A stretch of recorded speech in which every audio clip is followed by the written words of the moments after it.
ये क्या हो रहा है पुजारी जी? क्या हो रहा है मतलब? भगवान जी के श्रृंगार का समय समाप्त हो रहा है तो उनके आभूषण निकाल रहा हूँ। पर मैंने तो आज तक ऐसा नहीं देखा कि कोई पुजारी भगवान जी के आभूषण निकालता हो श्रृंगार के नाम पर। काशी पुजारी किशनपुर गांव का एक पुजारी था, पर कोई नहीं जानता था कि वो कहाँ से आया है। उस मंदिर पर बहुत भीड़ होती थी, जिससे काशी को बहुत सारा चढ़ावा और धन मिलता था। काशी का व्यवहार बहुत रुष्ट था, पर ये बात सबको पता नहीं थी। प्रकाश के पूछने पर काशी थोड़ा सजग हो गया और बोला, अरे आपको हैरान होने की जरूरत नहीं है, यह तो मैं नित्य रूप से करता चला आ रहा हूँ और आप बहुत ही सौभाग्यवान हो जो इस समय पर आए। श्रृंगार उतारते समय कोई आता है तो उसे भगवान का एक आभूषण देने से भगवान बहुत खुश होते हैं। अरे नहीं नहीं, मुझे कुछ नहीं चाहिए। इन सब बातों में मेरा विश्वास नहीं है। लेकिन अगर तुम ये आभूषण नहीं लोगे तो इस मंदिर का अनादर होगा। प्रकाश को ये सब बातें बहुत अजीब लग रही थी। फिर उसने वो आभूषण ले लिए और अगले दिन काशी ने मंदिर से आभूषण चोरी होने की बात गांव में बता दी। फिर काशी ने चाल चलते हुए प्रकाश को सबके सामने आभूषण के साथ रंगे हाथ पकड़ लिया। पिछले कई वर्षों से इस मंदिर में बेशकीमती आभूषण चोरी हो रहे हैं जो तुमने ही चुराए हैं। देख लो गांव वालों, मुझे क्या क्या करना पड़ रहा है। एक पुजारी मंदिर का पूजा पाठ भी करे और चोर को भी पकड़े। अरे पुजारी जी, आप होश में हैं कि नहीं? आपने ही तो ये आभूषण दिया और बोला कि श्रृंगार के समय उपस्थित व्यक्ति को भगवान के आभूषण देना शुभ होता है। अरे अरे, क्या दिमाग लगाए हो? भला श्रृंगार के नाम पर कोई ईश्वर के श्रृंगार को देता है क्या? अरे तुमने जो काम किया है उससे शुभ नहीं, ना जाने कौन सी विपदा इस गांव पर आने वाली है। पुजारी जी, आप झूठ बोल रहे हैं। अरे एक तो चोरी, ऊपर से मुंहजोरी। क्या गांव वालों, आप लोगों का मेरे प्रति इतना सम्मान और विश्वास नहीं है? नहीं नहीं पुजारी जी, आपको निराश होने की जरूरत नहीं है। इसको हम वो सबक सिखाएंगे कि ये याद रखेगा। ओ लड़के, निकल जा इस गांव से, और जब तक चोरी का सारा सामान नहीं मिल जाता तब तक कदम भी मत रखना इस गांव में। अन्यथा इस गांव के भलाई के लिए हाथ पांव तोड़ना होगा तो भी हम नहीं सोचेंगे।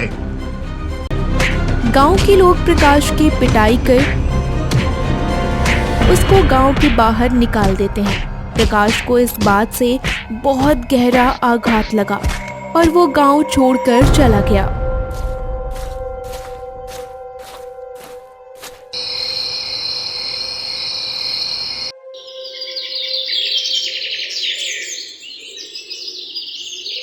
माँ, अब से मैं गुरुकुल नहीं जाऊंगा।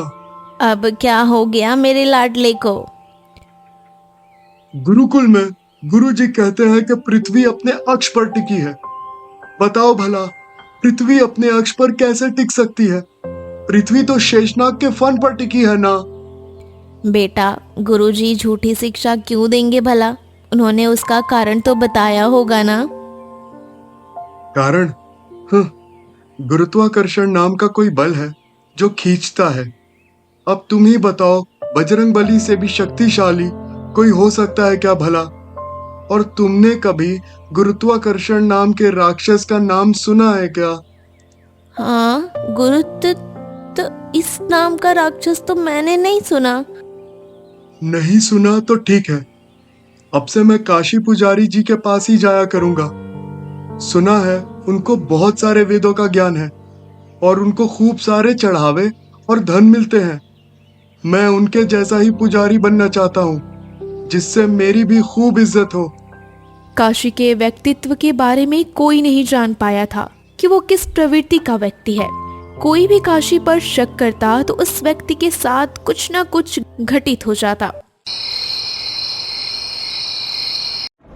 मंगल अब काशी के पास जाने लगा था और काशी उसको बालक समझ के प्रसाद के फल और मंत्र सिखाने लगे थे। अच्छा पुत्र, मुझे पूजा पाठ के सिलसिले में राजगढ़ जाना है, तो मेरे गैर मौजूदगी में आप मंदिर का ख्याल रखना, और किसी भक्त को पूजा पाठ करनी हो तो ग्रंथ की मदद से आप सहयोग कर देना। ठीक है पुजारी जी, मैं आपके निर्देशों का पालन करूंगा। ध्यान रहे कोई भक्त नाराज ना हो अथवा चढ़ावा बहुत कम हो जाएगा। मंगल कुछ भक्तों का पूजा पाठ कराता, जिससे उसको बहुत इज्जत मिलती थी और खूब सारे धन और चढ़ावे भी। इसी तरह कुछ दिन बीत जाते हैं। माँ, देखो ना, आज कितना सारा चढ़ावा मिला है। तुम मुझे बेकार में ही गुरुकुल भेज रही थी। मैं यहाँ वेदों का भी अध्ययन कर लेता हूँ, और तो और मुझे हर प्रकार के वैदिक मंत्र भी याद हैं। पिता लेपन पुष्प वस्त्र मखील अलंकार संभूषितम विद्यासागर पारंग सुरु गुरु वंदे सुवर्ण प्रभम।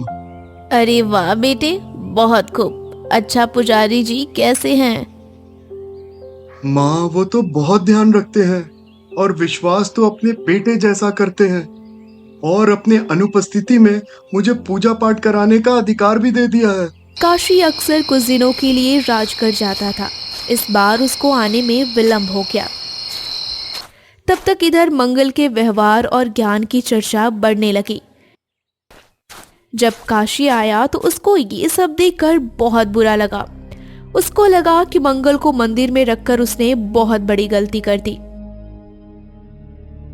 अरे गुरुजी, आइए आसन ग्रहण कीजिए। आपको आने में बहुत विलंब हुआ इस बार। आपके अनुपस्थिति में मैंने बहुत अच्छे मंदिर में पूजा पाठ कराया, और ये कुछ चढ़ावे मिले हैं। बस इतने ही चढ़ावे मिले हैं? और कहाँ गए तुम्हारे घर में? गुरुजी, आप किस बात से मुझसे नाराज हैं? मैंने तो बस कुछ प्रसाद भोजन हेतु घर पर ले गया। अच्छा, तो यहाँ की चीजें तुम अपने घर पर ले जाते हो, और मैंने रास्ते में सुना कि तुमने पूजा पाठ गलत विधि विधान से कर दिया, जिससे उस भक्त का नुकसान होना तय है। पर मैंने तो आखिरी पूजा मुखिया जी के लिए यहाँ किया, और उनके यहाँ कोई नुकसान नहीं हुआ। गुरुजी, पूजा पाठ की विधि आपके द्वारा उपलब्ध कराई गई पुस्तक से ही मैंने किया था। क्या उस पुस्तक से? अरे उस पुस्तक का अभ्यास तो मैंने कराया ही नहीं था।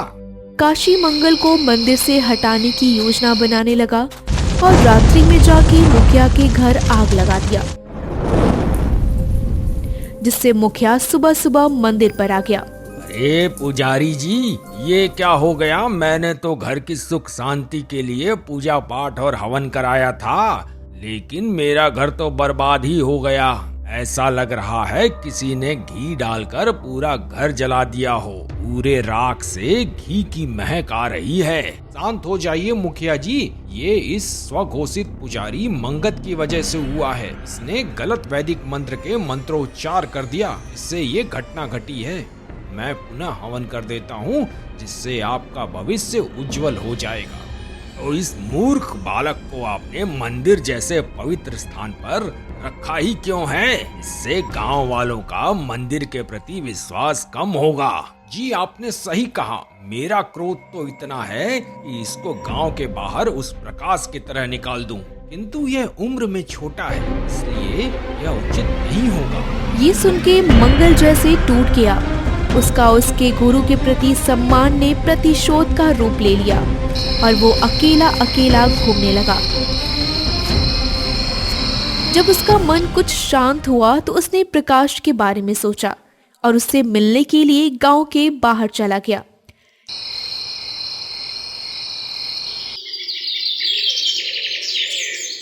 काफी ढूंढने पर एक दिन एक डाकू मिलता है। क्या बात है बालक, तुम इतनी सी उम्र में इतने क्रोध में क्यों हो और इतने सुनसान स्थान पर क्यों बैठे हो? मुझे एक पुजारी बनना था, लेकिन मैं जिस पुजारी को अपना गुरु माना, उन्होंने मुझे अपमानित किया है और मुझे मंदिर से निकाल दिया है। मैंने जो इतने दिनों में सम्मान कमाया था, वो एक क्षण में धूमिल हो गया। कहीं तुम काशी की बात तो नहीं ना कर रहे हो? हाँ, पर उनको तुम कैसे जानते हो? कोई भी आदमी डाकू पैदा नहीं होता है, उसको डाकू हालात बनाती है।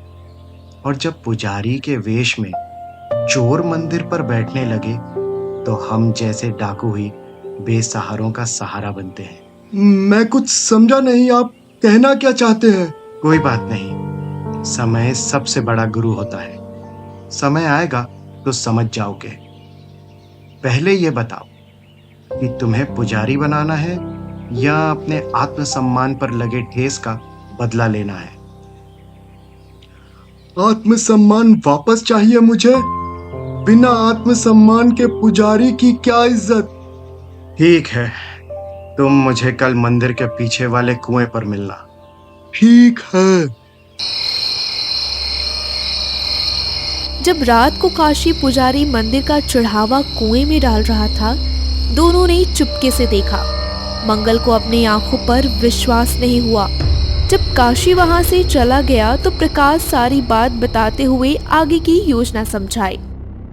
अरे, मैं इस पुजारी के इतने करीब होते हुए भी इसके काले कारनामों को समझ नहीं पाया। आप कौन हैं? और आपको जब सब पता है तो कुछ करते क्यों नहीं? मैं कोई डाकू नहीं हूं, मेरा नाम प्रकाश है। और इस ध्रुत पुजारी ने ही तुम्हारी तरह गलत आरोप लगा के गांव से बाहर निकलवा दिया। मैं बस सही समय का इंतजार कर रहा था।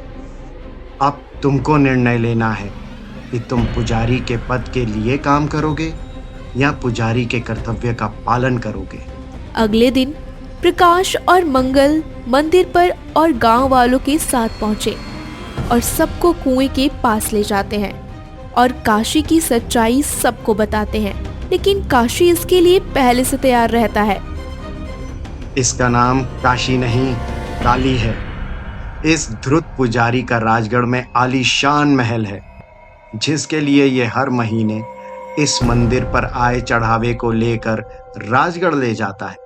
ये देखिए, इस कुएं में भगवान के आभूषणों को चढ़ाने का क्या औचित्य है? मुखिया जी, ये आभूषण नकली हैं। कुछ भक्त गलत व्यापारियों से आभूषण खरीदते हैं, वही मंदिर पर चढ़ा देते हैं, जिसको मैं अलग कर कुएं में डाल देता हूँ, जिससे भगवान का अपमान न हो और ये गलत आभूषण किसी के हाथ ना लगे। ये कहकर मंगल और प्रकाश दोनों चुप हो जाते हैं। तभी मंगल सोचता है यही मौका है पुजारी की असलियत सबके सामने लाने का। तब मंगल बोलता है, मुखिया जी, इनके पास वेदों का कोई ज्ञान नहीं है। ये अक्सर पूजा पाठ में गलत मंत्रोच्चार करते हैं। यारी, क्या ये लगाए गए आरोप सही हैं क्या? अगर नहीं तो भोजन मंत्र सुनाइए। सदानंद नमस्तुते नमः पीड़ा हराय च।